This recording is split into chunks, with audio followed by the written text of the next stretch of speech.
Buen día. Perdón.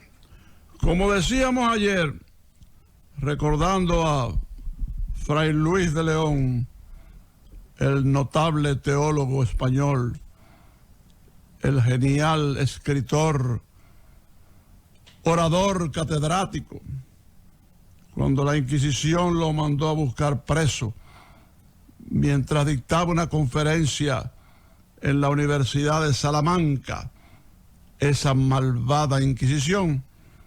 No pudieron torturarlo ni matarlo porque se trataba de, en cierto modo, uno de los padres de la Iglesia.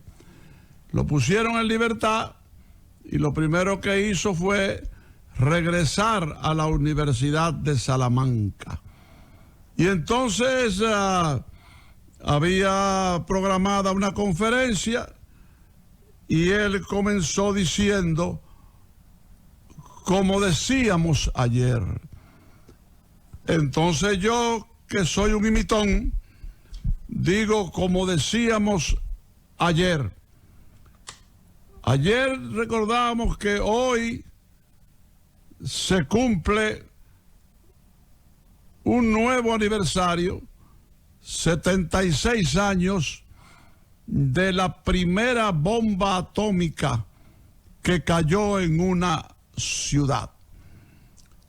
Japón es el único país que ha sufrido el ataque atómico sobre las ciudades de Hiroshima y Nagasaki en agosto de 1945. Ya Alemania se había rendido oficialmente el 7 de mayo, cuando firmó el hombre que Hitler dejó como jefe del Reich, presidente del Reich, el gran almirante Dönitz. Y Hitler se suicidó el día 30 de abril. Sin embargo, los japoneses siguieron peleando de una manera insensata, de una manera absurda, de una manera criminal para su pueblo y para el mundo. Un grupo de jefes militares obtusos, asesinos, gente absurda, fanatizada, que quería seguir peleando. Y entonces eso estaba provocando en el Pacífico pérdidas horribles para Japón y para Estados Unidos. Porque después que los cañones se silenciaron en Europa y en otros sitios, en el Pacífico siguió la lucha entre Estados Unidos y Japón, precisamente por esa necedad, ese ordenamiento criminal de parte de los jefes militares japoneses y uno que otro jefe civil, no el emperador Hirohito, que no tenía nada que ver con eso porque no mandaba.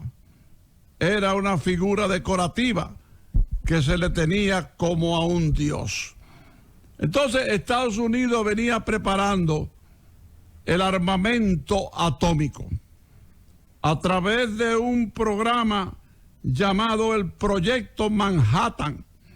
Y ya se había hecho la prueba y se hicieron los principales trabajos en la ciudad de Alamogordo.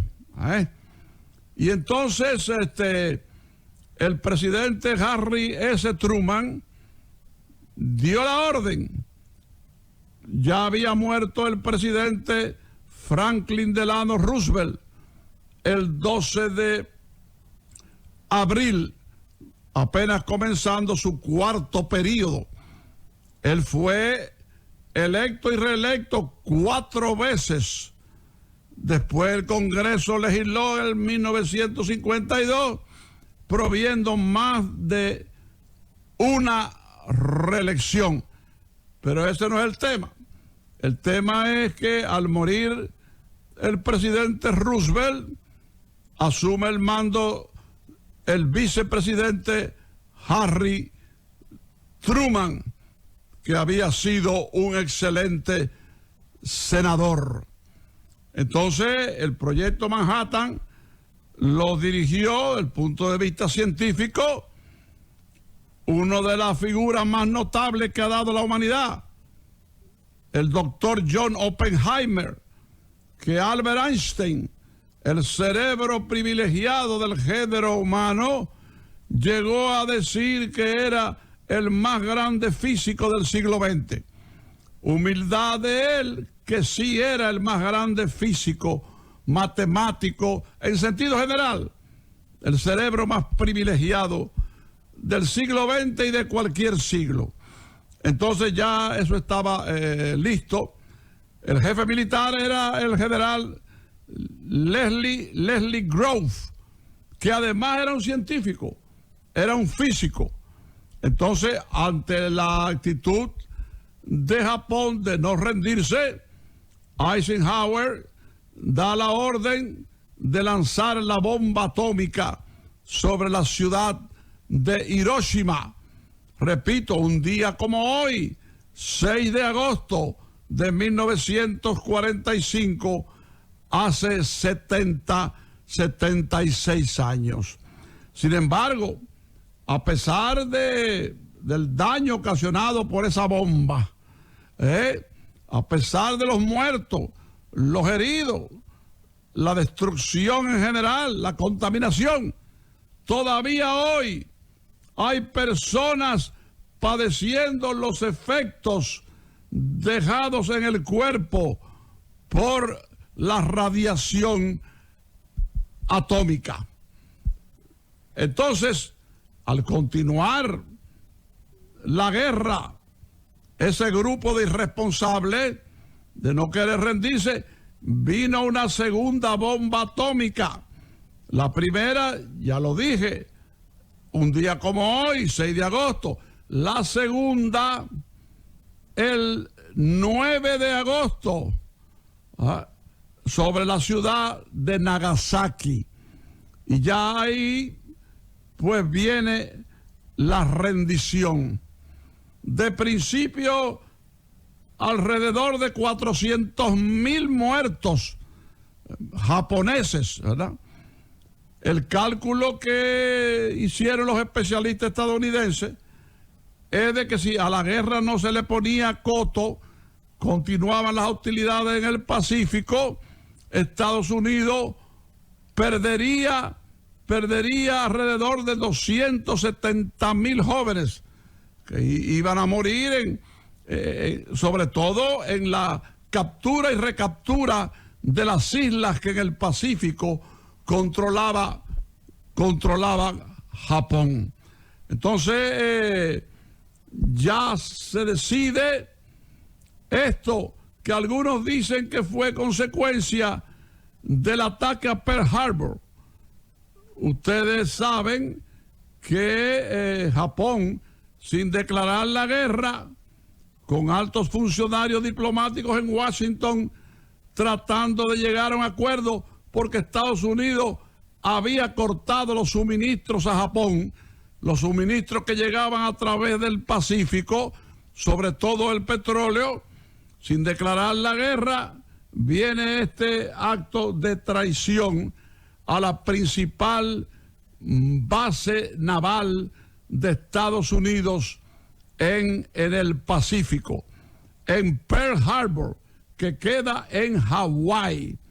Ahí en Hawái donde nació el único negro presidente de los Estados Unidos, Barack Obama, que en la campaña electoral quisieron sacarle eso, decir que él no era estadounidense, había nacido en un lugar que no pertenecía todavía a Estados Unidos.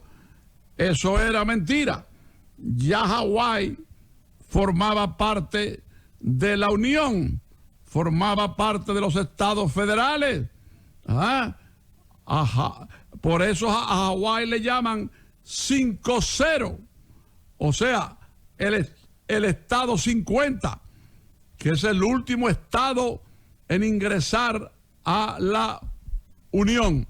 Pero bueno, Pearl Harbor fue bombardeado en el amanecer del 7 de diciembre de 1941, sin haber una declaratoria de guerra, aunque había guerra en otras partes, había guerra en Europa, Hitler controlando Europa y otras zonas, y un acuerdo con Japón y con Italia, las potencias del eje, que se le llamaba, el acuerdo de Hitler, Mussolini y los jefes militares japoneses.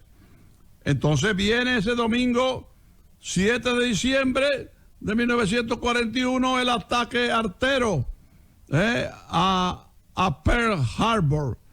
Murieron alrededor de 210,000 estadounidenses, porque allí no solo eran soldados, sino que también tenían sus familias. Era una base militar y civil completa. Entonces, al día siguiente, el presidente Franklin Delano Roosevelt, o sea, el lunes 8, ¿verdad? Claro, estamos hablando de diciembre, estamos hablando de 1941, convoca a las cámaras, convoca al Congreso para declararle la guerra a Japón. Y de ahí la célebre expresión de que ese ataque del día anterior era un día que vivirá en la infamia. Que se ha hablado de que, y yo digo día expresamente para corregirlo, no es un día. Él dice en su discurso, yo tengo copia de eso y lo tiene cualquiera, una fecha que vivirá en la infamia. Bueno, entonces ya ahí viene el rendimiento de Japón, que se va a oficializar el 2 de septiembre de ese año. Estamos en 1945, a bordo del acorazado Missouri, en una ceremonia presidida por el comandante supremo del Pacífico y el Lejano Oriente, general de 5 estrellas, Douglas MacArthur, general invicto, que se va a quedar ahí en Japón administrándolo y desarrollándolo. Un trabajo extraordinario que él consideró que le valía la nominación presidencial republicana. Pero no fue así. La política era otra cosa y él no lo calculó. Pero se quedó allá y regresó 20 y pico de años después en la actividad, en el regocijo más grande en la historia de Nueva York y quizá, bueno, y sin el quizá, de Estados Unidos, cuando fue recibido como máximo héroe de la guerra, aunque había tenido problemas en Corea. O sea que él, después de ganar la guerra, después del tratado a bordo del acorazado Missouri, el 2 de septiembre, donde se firma la rendición oficial de Japón, después cuando vienen los problemas en Corea, que finalmente terminaron Corea del Sur y Corea del Norte, acuerdos de la Unión Soviética y China con Estados Unidos, etcétera. Bueno, él fue el comandante supremo de las fuerzas de la ONU, que era un organismo que acababa de nacer, pero que no eran fuerzas de la ONU, eran fuerzas de los Estados Unidos.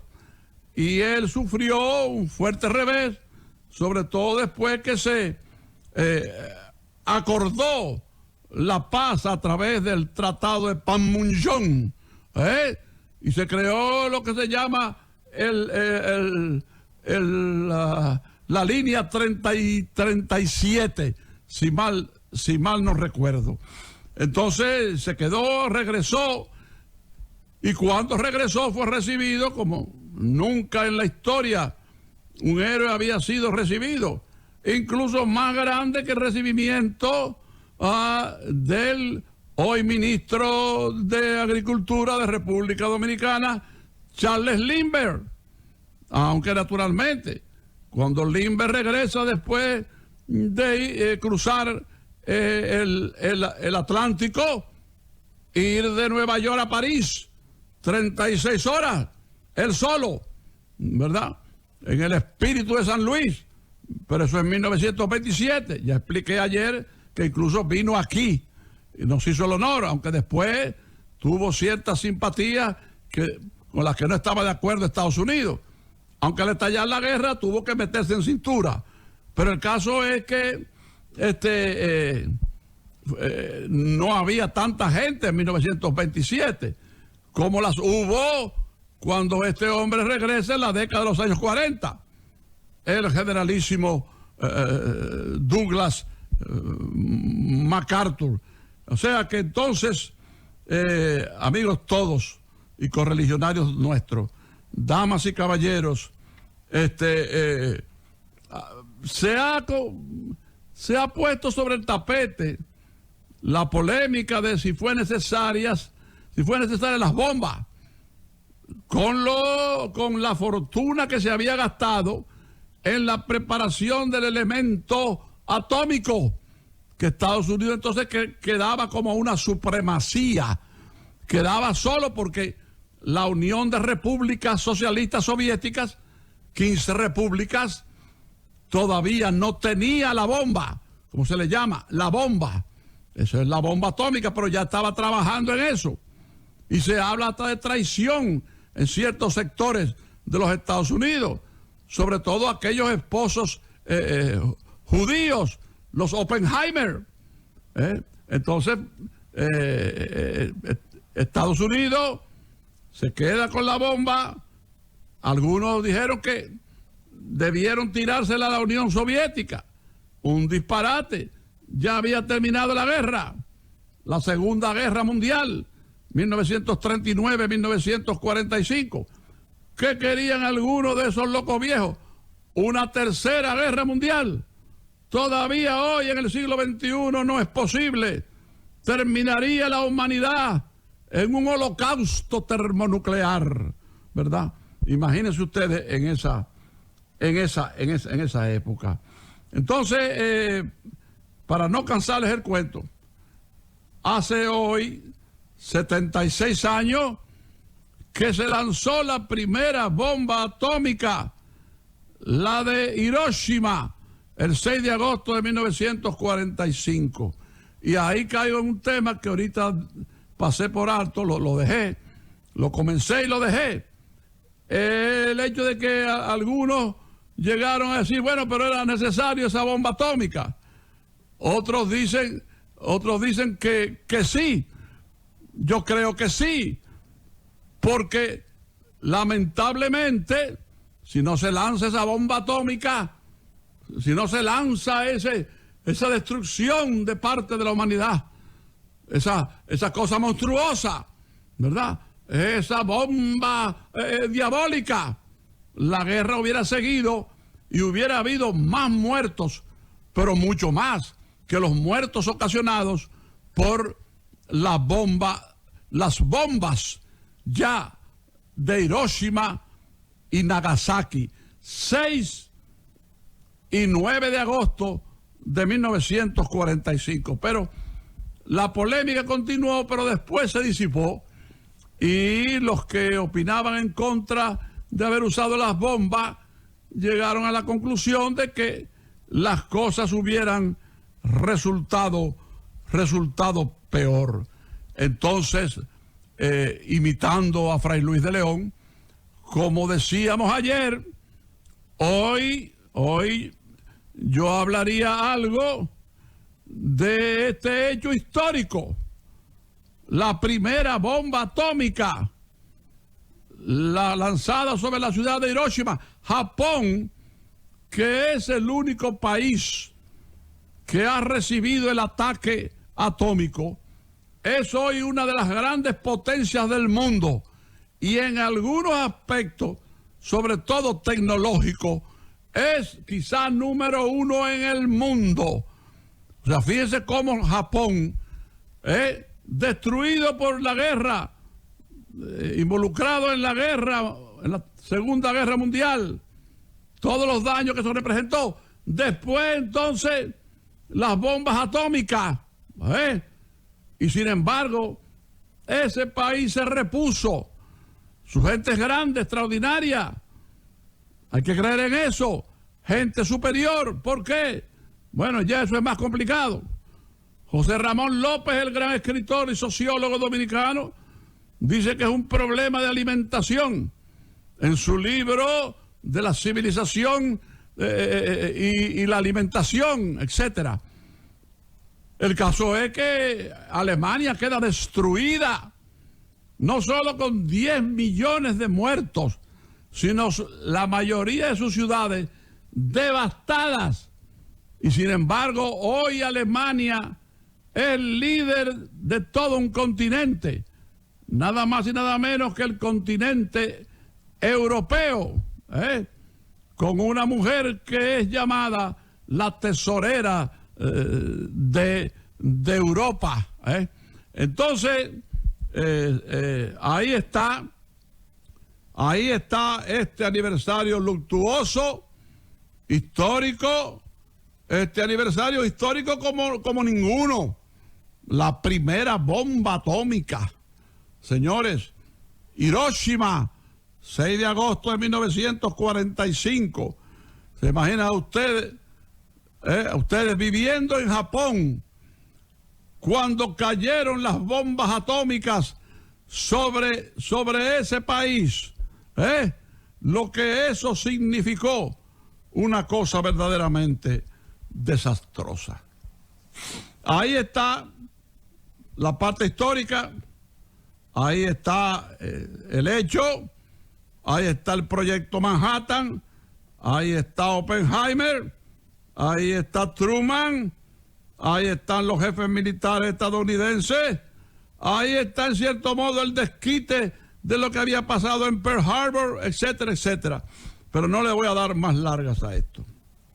Miren, yo le pedí a un amigo de un medio de comunicación televisivo, porque ahí se había pasado una documental, llamémosla así, de las condiciones que se encuentran las escuelas dominicanas en sentido general. Ustedes saben que el próximo, vamos a llamarle año escolar, comienza en el mes de septiembre, la nueva etapa de la escolaridad dominicana, ¿verdad? Después que Roberto Fulcar salvó el año presente ya terminado, mediante un sistema, un método que no se conocía, que él ideó, que él instrumentó, que él puso en ejecución y que es elogiado por organismos internacionales y copiado por otros países, ¿verdad? Y esa educación virtual, esa educación no presencial, que ahora será presencial, del nuevo año escolar que comienza en el próximo mes de septiembre. Bueno, entonces yo le pedí a este amigo que me hiciera copia, por favor, y me enviara eso que se estaba pasando en la televisora a la que él pertenece. Me afectó, me deprimió, me bajó la guardia, me afectó. ¿Por qué? Porque la mayoría de las escuelas, quiere decir las escuelas públicas, esto no tiene que ver con los colegios privados, que han mantenido, valga la redundancia, un mantenimiento de sus locales, porque han tenido actividad escolar. Y ahora está la polémica de si se paga o no la reinscripción. sobre todo el maestro Nayib Chaede, el profesor de profesores del periodismo. Nayib Chaede, número 1 ahora en los medios de comunicación de este país, principal figura. Nayib siempre ha dicho que no se debe cobrar la reinscripción. Yo tengo mis dudas, y excúseme, maestro, que con eso no coincida con usted, que coincido en todo. Porque esos colegios tienen muchos gastos, tienen muchos costos del profesorado, de la empleomanía a todos los niveles, del mantenimiento de los locales, del pago de teléfono, agua, luz, gas, basura, lo que sea. Pero bueno, ya eso es otra cosa. El caso es que las escuelas públicas, que estuve viendo en ese documental, están en muy malas condiciones. Están que hay que algunas repararlas y hay que otras destruirlas y rehacerlas. Y las hay que en esos lugares hay que alquilar locales, porque esos locales no sirven para meter niños y profesores, porque se puede derrumbar en cualquier momento encima de ellos, ¿verdad? El tiempo es implacable, la falta de mantenimiento, lo que sea, o aún con el mantenimiento, los problemas que surgen. Entonces, yo quiero decir que le pongan atención a eso, como le puso atención el ingeniero Pagán, Francisco Pagán, hombre de escuelas, hombre de rescate y mantenimiento y hasta construcción de escuelas, de hospitales, de politécnicos. Mi amigo Francisco Pagán, ustedes me han oído muchas veces aquí defenderlo. ¿Defenderlo por qué? Porque está preso. El hombre que hizo ese trabajo extraordinario en beneficio de la educación y la salud en nuestro país, hoy está preso. Eso no es justo.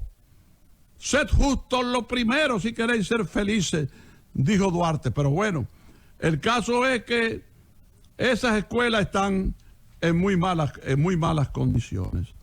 Quería aclarar que muchos esperan, y hasta hablan de eso, de que el presidente Luis Abinader va a hablar ahora el día 16, el próximo 16. Bueno, eso no es lo que especifica la Constitución de la República. El presidente, los presidentes hablan los 27 de febrero, con motivo de aniversario de la separación de Haití, del glorioso 27 de febrero de 1844. No el 16 de agosto. De manera que es bueno aclarar eso, porque inclusive hasta en medios de comunicación se está hablando de lo que podría decir el presidente, podría definir el presidente, podría decidir el presidente ahora el 16, y no es así. Si aparece un presidente, sobre todo un presidente trabajador, yo lo he bautizado como el presidente que más trabaja, y que nadie en una primera gestión de gobierno, un primer año de gobierno, ha hecho tanto, se ha movilizado tanto como Luis Abinader. Incansable, infatigable, ¿verdad? Si un presidente quiere también hablar el 16, pues mejor todavía. Y seguro que ese día sí, la tradición habla de tomar decisiones, sobre todo el asunto de cambios y eso, que la gente espera como con cierta morbosidad. Así es que no es el 16, es el 27 de febrero. Valga la redundancia, ¿verdad? Y como decíamos ayer, es lo mismo que repetimos hoy.